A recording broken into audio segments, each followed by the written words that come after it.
Pegue o texto, deixa o texto aberto no lugar que ele está, que eu vou ler mais coisas desse mesmo texto da Escritura. Tu, porém, ó homem de Deus, e então Paulo dá uma série de deveres a Timóteo. Todo cristão tem deveres, não adianta fugir. Cristianismo é a religião de responsabilidade, de compromisso. E esses deveres dizem respeito ao relacionamento deles com os outros cristãos, com as suas famílias, com seus amigos e com Deus. E Timóteo era um jovem que foi educado na fé durante a sua infância. Agora ele toma um nome que antes ninguém havia dado a ele. Ele era um homem comum, mas Paulo agora o chama com um título que ao mesmo tempo é bonito, mas é altamente responsabilizador. Tu, porém, ó homem de Deus. Homem aqui, entenda, não no sexo masculino, o termo genérico para ser humano, para cada pessoa que faz parte do corpo de Cristo. E ele dá alguns deveres demonstrados em 4 verbos aqui. Pode acompanhar comigo nos versos 11 e 12. Os verbos fugir, os versos seguir, o verbo combater e o verbo tomar posse. Tá? Eu vou destrinchar todos eles aqui. O primeiro verbo que Paulo fala é: foge, ó homem de Deus, destas coisas. Que coisas? Ele não menciona nesses versos. Então, para que ele fuja, que eu vou chamar aqui do pecado, e vou mostrar que é isto, você tem que voltar um pouquinho. É nos versos 3 a 10, me acompanhe no mesmo capítulo. Capítulo 6, 6 a 10. Eu vou ler, ouçam-me atentamente. Se alguém ensina outra doutrina que não concorda com as sãs palavras de nosso Senhor Jesus Cristo e com o ensino da impiedade, é enfatuado, não entende nada, tem mania por questões e contendas de palavras que nascem de inveja, provocação, difamações, suspeitas malignas, altercações sem fim. Ele vai citando um monte de coisas que Timóteo, devia fugir. O verso 9, ora, os que querem ficar ricos caem em tentação e cilada, e em muitas concupiscências insensatas e perniciosas, as quais afogam os homens na ruína e na perdição. Porque o amor ao dinheiro, isso vale para vocês todos e para mim, porque o amor ao dinheiro é a raiz de todos os males, e alguns nessa cobiça se desviaram da verdadeira verdade de Deus, do ensino de Deus, e assim mesmo se atormentaram com muitas dores. Foge destas coisas. Esta é a ideia. Foge destas coisas. Fica longe de tudo o que cheira pecado. Ponha uma distância entre você e o pecado, Timóteo. Se há alguma hora em que o cristão deve ser covarde, é nesta hora. Não enfrente o pecado. Não tenta dizer que você dá conta de vencê-lo, porque você é mais forte. Não é. O pecado é algo que faz parte de você, de algum sentido, está tão entranhado em você, que você não consegue não pecar, a não ser que Deus dê-lhe forças, a não ser que Deus encha da sua bondade, mas nós somos ordenados a não brincar com o pecado, isto é, foge o que você puder de qualquer destas manifestações. Lembra-se de que quando o salmista, no Salmo 1, ele fala assim, a respeito do justo, bem-aventurado, o homem que, quem completa? Que não anda, não, nem na roda dos escarnecedores. É o cara que foge, que evita qualquer coisa pecaminosa, pois fuja, Timóteo, destas coisas. Deixa eu lembrar apenas um caso, é meio longa a história, mas é muito interessante na Escritura. Houve um cara chamado José do Egito, se lembra dele? É peculiar a história dele na fuga do pecado. A Bíblia diz que José era um homem formoso, um homem bonito, próspero, inteligente, trabalhador, tinha confiança dos grandes do Egito. E ele recebeu um convite, para a maioria de nós, absolutamente tentador, de deitar-se com a mulher do seu chefe. Todavia, José foi covarde. Corajosamente covarde, dá para entender isso? Quando ele disse, não senhora, eu não posso deitar com a senhora por duas razões. Primeira, porque é muito sério isto. Como cometeria eu tamanha maldade? Ele sabia que a deslealdade é um pecado que Deus odeia. A infidelidade é alguma coisa muito séria. E ele não queria que a mulher também entrasse nesse pecado. E o maior temor de José não era ferir o velho Jacó, nem seus irmãos, quem quer que seja. Ele disse assim, como é que eu cometeria tamanha maldade? Contra o Senhor. Se você pensar em Deus antes de pecar, você consegue fugir do pecado. Se você tiver Deus como alvo da sua vida, se você quiser ser um agradador de alguém, seja Deus aquele a quem você agrada. E ele falou, eu não posso, mulher. E ele foi parar na prisão, ficou anos na prisão, por ter coragem de dizer não ao pecado. A história tem muitos detalhes que aqui eu não tenho tempo de trabalhar agora. Potifar, o patrão dele, tinha dado tudo a ele. Você fica com o governo debaixo de Faraó sobre todo o reino do Egito. Sobre a minha casa você tem tudo, você tem chave para abrir e fechar qualquer coisa. Mas uma coisa eu peço, não toques da minha mulher. Ele foi um cara legal. Porque ele sabia que todos nós homens somos tentados a mexer com o pecado. E você, homem daqui, macho, você sabe o que eu estou dizendo. Nós somos tentados ao pecado muito frequentemente, especialmente nesta área. Mas isto vale para todas as áreas, Timóteo. Cai fora, meu filho. Foge destas coisas. Ele teve a coragem de ser covarde. Um homem de verdade. Um homem de Deus. E José foi um homem de Deus. E Timóteo é exortado a sê-lo.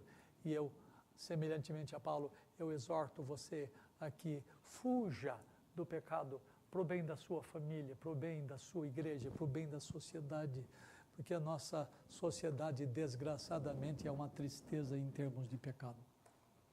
Ela está corrompida, podre. Segunda coisa do texto. Homem de Deus, siga as graças divinas. Olha o que o texto fala. Foge dessas coisas. Antes, ao contrário, segue a justiça, a piedade, a fé, o amor, a constância, a mansidão.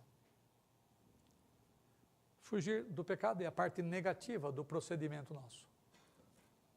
Todavia, há algumas coisas positivas que nós devemos fazer. Algumas atitudes, digamos, algumas decisões sábias que nós devemos tomar em nossa vida, e Paulo enumera. Primeiro, homem de Deus, siga a justiça. Eu estou seguindo o raciocínio do texto, tá? Simples de você seguir. Homem de Deus, siga a justiça. A prática da justiça é uma das virtudes necessárias para a vida do homem de Deus.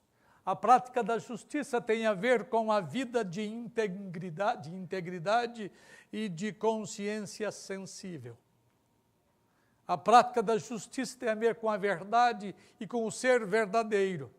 Significa concordar com a palavra e ser praticante dela. O sinônimo bíblico de justiça aqui não é punição, não é vingança, não é retribuição. Justiça aqui significa retidão. Um homem injusto é um homem reto. E nós precisamos de homem reto nesta sociedade presente nossa. E eu não posso encontrar retidão fora do verdadeiro evangelho de Cristo Jesus. Eu não falei fora da igreja presbiteriana, nem de outra igreja qualquer. Porque a igreja evangélica nossa tem sido uma porcaria em muitos lugares. Como a católica é. Como todas são. Igreja é alguma coisa que não tem trazido grandes frutos. Mas o evangelho traz. A palavra de Jesus Cristo faz com que alguém seja encaminhado corretamente. E eu quero instar você a ser um seguidor de Jesus Cristo, praticando retidão. Houve época, eu me lembro ainda um pouco, e alguns mais velhos aqui como eu, lembram-se de que houve tempo em nossas igrejas que nós encontrávamos homens retos. E nós encontrávamos homens retos que eram paradigma. Homens que a gente podia falar assim, olha, eu queria ser como fulano de tal, ou como dona fulana de tal. Homens íntegros, está rareando isso em nosso meio. E nós precisamos de voltar a ter estas coisas.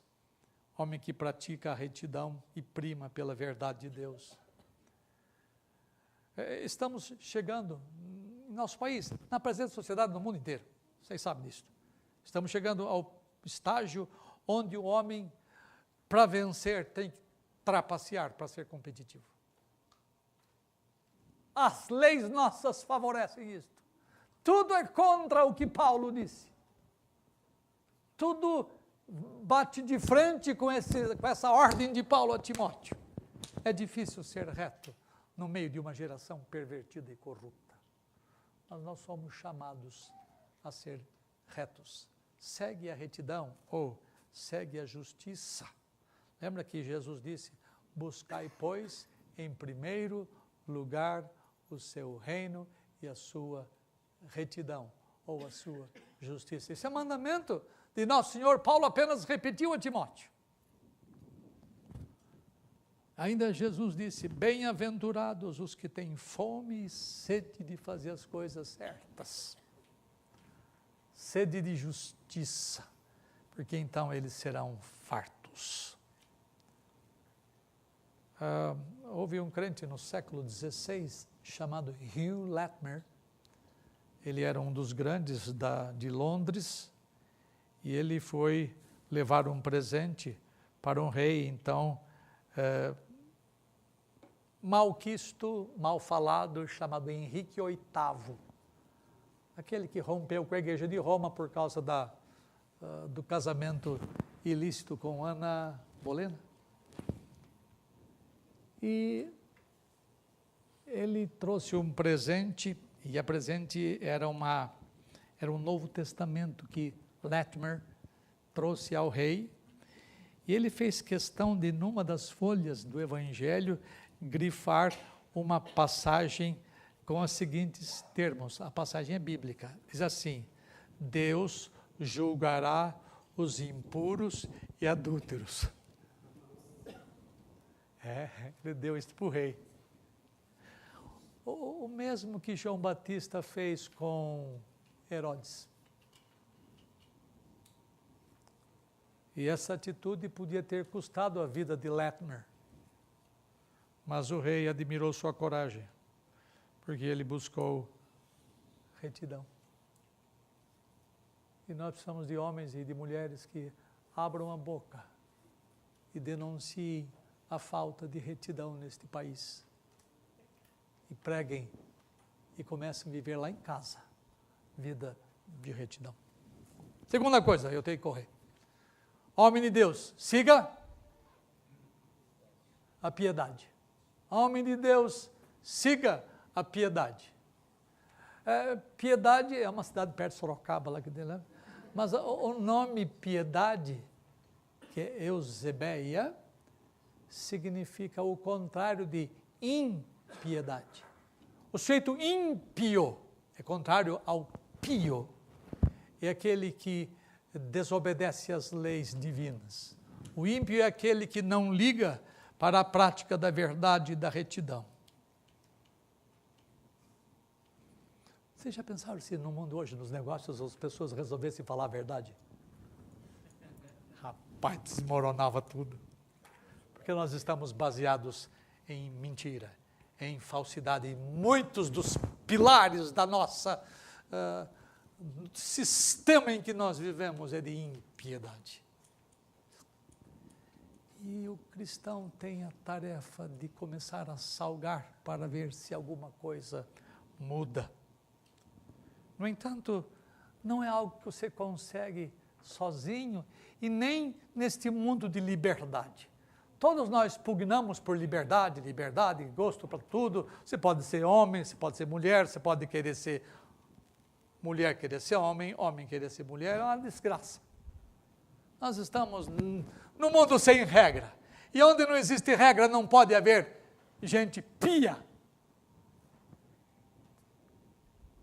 E nós somos chamados a viver em piedade. E eu estou falando em liberdade, né? Nós, às vezes, e crentes, naivemente, como é que ingenuamente, achamos, Senhor, damos-te graças porque nós estamos num tempo de liberdade, onde nós podemos falar de Jesus, testemunhar da verdade. Coisa nenhuma nós temos feito. Nós não temos lutado contra a impiedade neste mundo de liberdade, por enquanto que vai acabar. Não temos feito nada. A piedade não tem sido característica da igreja do tempo presente por uma razão muito simples. Porque a igreja não tem sido perseguida. A igreja tem sido tolerada na sociedade, exaltada às vezes, elogiada às vezes, mas não tem sido perseguida. Olha o que o mesmo Paulo de Tarso disse a Timóteo na segunda carta.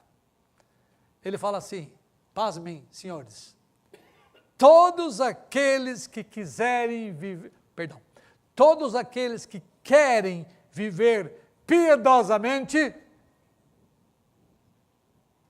complete, serão perseguidos. Todos os que querem viver piedosamente serão perseguidos. Experimenta no seu serviço, querer botar as coisas limpas para ver o que vai acontecer com você. Experimenta ser limpo no meio da podridão, você vai ver o que você vai sofrer. Todos aqueles que querem viver piedosamente serão perseguidos. Por isso que a igreja está desse jeito, sem influenciar o mundo, porque ela não toca, não mexe nas sujeiras deste mundo. E eu quero instar a você a ter coragem, a abrir a boca contra a impiedade, para que algumas pessoas venham a crer como nós, venham a pensar como a verdade de Deus pensa. E nós precisamos de homens e de mulheres de coragem no seu trabalho, na sua escola, para que você faça a diferença, sendo retidão no meio da impiedade. Terceira coisa, homem de Deus, siga a fé. Aí que está o texto? Siga a fé. A palavra fé aqui não diz nada a respeito da confiança pessoal sua em Cristo Jesus. Fé aqui é o conjunto de verdades em que nós cremos. Então, o que Paulo está falando a Timóteo é, Timóteo, você precisa seguir a verdade de Deus, seguir o conjunto da revelação divina.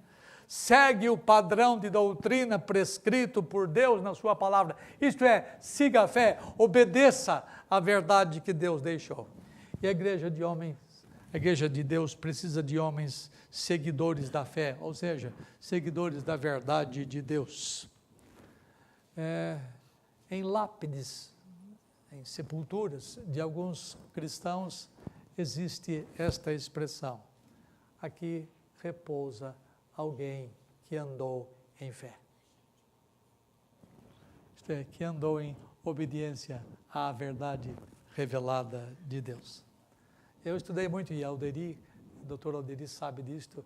Gresham Machen era um ministro, um professor de teologia, que começou a viver num seminário, ou estava vivendo num seminário, onde o liberalismo teológico, onde o pecado começava a reinar no meio da sociedade evangélica, e então ele rompeu com aquela escola e participou da fundação de outra escola, que foi onde o Dr. Davi estudou, onde outros irmãos nossos estudaram, que para restaurar a fé, isto é, para ensinar coisas antigas que eram verdadeiras e que haviam sido deixadas de lado.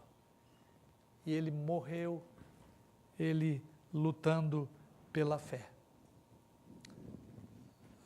Na chamada Galeria dos Heróis da Fé de Hebreus 11, há muitos que morreram por causa do testemunho de Jesus, isto é, por falar a verdade de Jesus. Não tenha medo se você for perseguido. Não tenha medo se você for discriminado por ensinar a verdade de Deus. Não tenha medo disto. Segue a fé. Ou seja, não tenha medo de dizer em quem e em que você crê. Deus vai tornar você mais do que hoje você é. Deus vai tornar você bem-aventurado. Porque bem-aventurados sois se por minha causa vos perseguirem e mentindo disserem todo mal contra vós. São palavras de Jesus Cristo, literais. E eu espero que vocês tenham coragem de lutar pela fé que uma vez por todas foi entregue aos santos. Quarta coisa, homem de Deus, siga o amor. Eu vou comentar muito pouco, porque isso aqui é tão simples. Nesta esfera horizontal e na esfera vertical.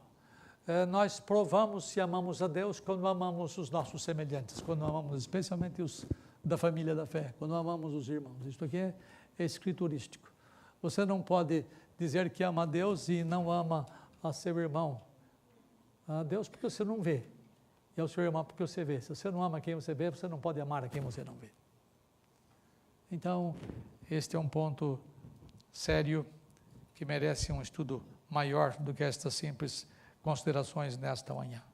E este amor é derramado em nós pelo Espírito Santo e, portanto, esse amor precisa ser demonstrado no tempo presente. Esse amor nos constrange a fazer coisas em favor de outras pessoas de um modo elevado. Quinta coisa. Marido, não esqueça de, começando em casa, ame a sua mulher como Cristo amou a igreja, Paulo. É bravo para nós isto. É pesado para nós isto. É sério. A coisa tem que começar em casa. Põe o coração nos seus filhos, põe o coração no povo de Deus. E então, tente espalhar isto para o mundo. É uma coisa dura, eu sei. Mas você e eu temos que entrar nesta. Temos que seguir o amor. Quinta coisa. Essa aqui parece simples, mas não é. Homem de Deus, siga a constância. É isso que fala disso, né? Siga a constância. A ideia é, não desanime nas coisas que você começa a fazer. Tenha iniciativa e tenha acabativa. Isto é, vá até o fim nas coisas que você empreende. Seja constante no que você faz. Eu me lembro de minha mãe, já falecida já há uns bons anos. Ela trabalhava num parque infantil em Votorantim. E ela trabalhou durante 30 anos naquele lugar. E ela foi constante no seu testemunho de fé para Dona Santina. Antes de morrer, Dona Santina conheceu a Cristo Jesus 30 anos depois de ouvir de mamãe sobre o Evangelho de Cristo. Falei, mãe, deixa a Dona... Eu era moço já. Mãe, deixa a Dona Santina. Ela não quer, paciência, larga a mão. Eu disse, não, meu filho. Constância. Faça as coisas santas e boas sempre. Não desanime de fazê-las. Alguns de nós nos desincumbimos de uma tarefa, na primeira vez não deu certo, falou, eu já fiz minha parte. Constância é alguma coisa fundamental para que nós sejamos homens retos. Não desista logo. Sexta coisa, homem de Deus, siga a mansidão. Cara, ser manso é a coisa mais dura que tem. Uma das palavras de mansidão é ternura. E a gente é azedo, às vezes nós queremos esgoelar. Nós não aprendemos facilmente a abrir mão dos nossos direitos. Nós não aprendemos facilmente a ceder os nossos direitos. É necessário que o homem de Deus seja manso no trato com aqueles que se opõem, na expectativa de que Deus lhes conceda, estou citando Paulo, não só o arrependimento para conhecerem plenamente a verdade, mas Deus conceda o retorno à sensatez. Deve ser brando para com todos, apto para instruir, paciente, longânimo, disciplinando com mansidão. Eu tenho que falar para mim, o primeiro a ouvir isto, manso. É algo que eu preciso aprender, é um troço que se desenvolve, ninguém é manso de uma hora para outra. Cachorro bravo não se torna cachorro manso assim, você tem que treiná-lo. E nós não somos diferentes dos cachorros. Não, somos sim, somos seres humanos, mas duros de aprender, porque o pecado nos carcome, é entranhado em nós, e é duro abandonar os velhos hábitos. Qual é o último ponto aí? Última coisa a seguir? Não? Mansidão. Depois vem o ponto 3 aqui, homem de Deus. O que fala o texto? Homem de Deus, combate o bom combate.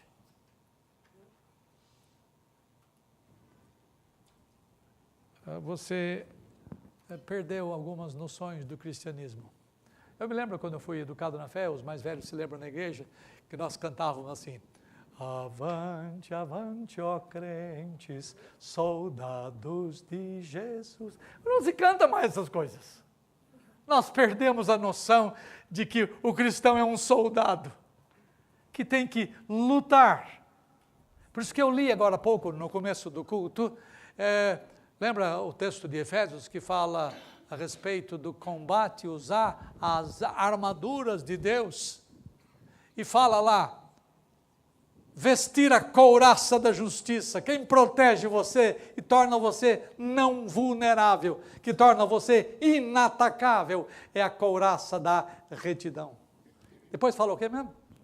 Couraça da justiça, fala aí. Alguém fala bem alto?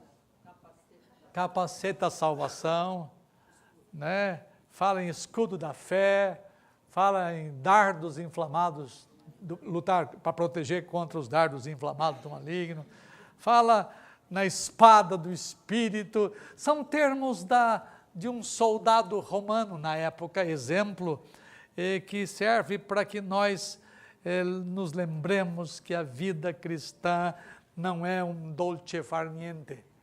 A vida cristã é uma luta, e segundo o poeta pátrio, uma luta renhida. É uma luta que não termina num dia. É uma batalha constante até que nós saiamos deste mundo. E Satanás é o inimigo nosso. Ele quer ver-nos caídos. E se você não tem consciência de que existe uma batalha espiritual, uma guerra espiritual neste mundo tenebroso, isto é, neste mundo de trevas, é sinal que você é prisioneiro dessa guerra. É sinal que você anda preso e cego e você não sabe onde se encontra. Se você não entende que você está numa luta, você ainda não é cristão. E Paulo chama de combate, o bom combate da fé.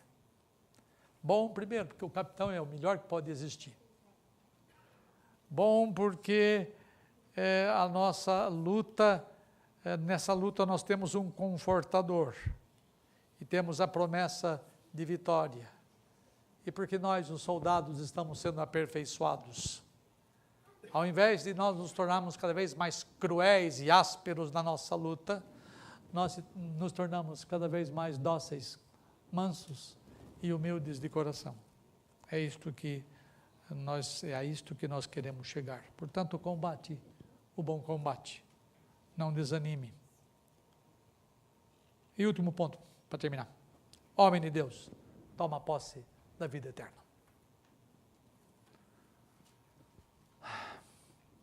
Não fala, crie vida eterna. Porque isso não é o seu business, não é o seu dever. Você não tem que criar nada. Isso é tarefa divina, criar vida, trazer vida a nós outros. Você que estava morto, Deus fez você vivo. Esse é o maior milagre que pode acontecer. Você estava em trevas, Deus bota você em luz. Você estava cego, Deus faz você ver. Você estava morto, Deus torna você vivo. Isto é milagre. Não há nada neste mundo que possa conceder vida de qualquer natureza, especialmente espiritual. Eu espero que você entenda isto. Você é cristão.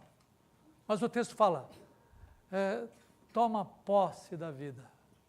Isto é, desfruta da vida. Aproveite a vida que Deus lhe deu. Vida eterna não é alguma coisa que você vai desfrutar só lá na glória, só lá no céu ou na nova terra. Vida eterna é para aqui e agora. E nós desfrutamos da vida quando nós cremos e obedecemos, quando somos retos, como falamos, quando somos mansos, etc, etc. Toma posse dessa vida, isso é, desfruta, enjoy life. Desfruta da vida. Há muitos crentes que não entendem isso, são crentes acabrunhados, são crentes tristes. A igreja cristã é composta de muita gente que não entende que eles já têm vida, eles precisam desfrutar desta vida. Agora, você não desfruta sem fé. Você não desfruta sem obediência. Portanto, se você tem dificuldade nessa área, acho bom você começar a pedir a Deus graça para você poder obedecer a Deus, obedecer a sua palavra e crer nele de todo o seu coração e seguir um caminho de retidão que você precisa seguir. Irmãos meus, esta é a minha palavra final. Se você é homem de Deus. Se você não é homem de Deus, estas palavras não servem para você. Mas se você quiser tornar-se homem de Deus, eu também não posso fazer nada para você. Apenas pedir a Deus que Deus trabalhe em você, vivifique você, tire você do estado de morte em que você vive e você venha tornar-se uma pessoa viva, que tenha relacionamento vital com Deus. E você seja uma pessoa que passe de ódio para amar a Deus, de preguiça mental com o Evangelho para despertamento para as coisas santas de Deus. É disto que você e eu precisamos. E por vocês eu oro nesse instante, curvemos as nossas mãos. Bondoso Senhor, Pai de Jesus Cristo e Pai nosso, pedimos-te, bom Deus, que nos ajudes a entender a Tua palavra e a viver em retidão, em piedade, em fé, em amor, em constância e mansidão. Ajuda-nos a entender que somos soldados que devem combater o bom combate. E dá-nos a graça de desfrutar, tomar posse da vida eterna nesta presente existência. Para isto, Senhor, dá-nos fé viva em Cristo Jesus. Bondoso Deus, trabalha no coração daqueles que ouvem a Tua palavra nesta manhã. Eu não posso fazer nada por eles, mas Tu podes. E pedimos-te que Tu sejas gracioso com eles. Nós te oramos pelos merecimentos de Jesus, nosso Senhor, não pelos nossos. Em nome dele, amém.